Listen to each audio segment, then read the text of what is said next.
Hello, Bill. How are you today? Well, to be honest, Kate, I just finished having a meeting with our finance department and it appears that the hospital is on the verge of a financial crisis.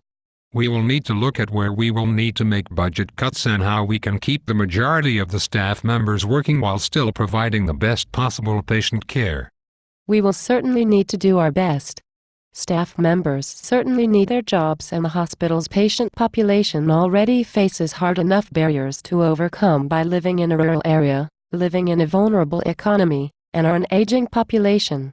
The hospital is a major employer for residents in this area, and by either laying workers off or closing the hospital, the community's health and local economy can suffer tremendously if either of these occur. It would be extremely difficult for the community if the hospital closes or if layoffs occur, especially with the recent closures of several other major businesses in the area. The area's unemployment rate is comparable to the national average, and the hospital is a necessity for the community. There isn't another hospital within a 60-mile radius. We will need to make some very important decisions and determine how we are going to move forward to make the best of this situation for everyone. Well, Kate, hopefully we can all work together and turn this around to avoid layoffs and improve the hospital's economic situation.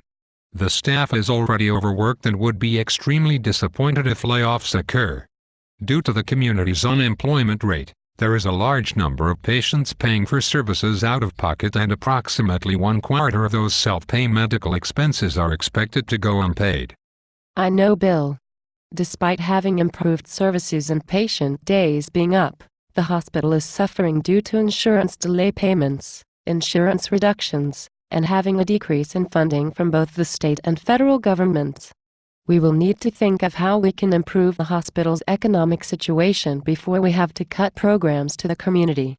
We both know that the hospital's services are much needed and the community would suffer tremendously without them. That would certainly be a shame if the hospital had to cut services. However, we will certainly do our best to continue to provide the much-needed healthcare services to our community members to keep them as healthy as possible. I hope we can turn this crisis around so we can improve our current services for our patients.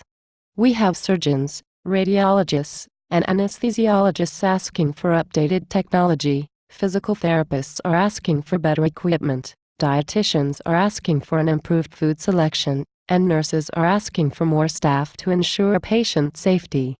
I will meet with the directors of the other departments to address their concerns and explain the situation.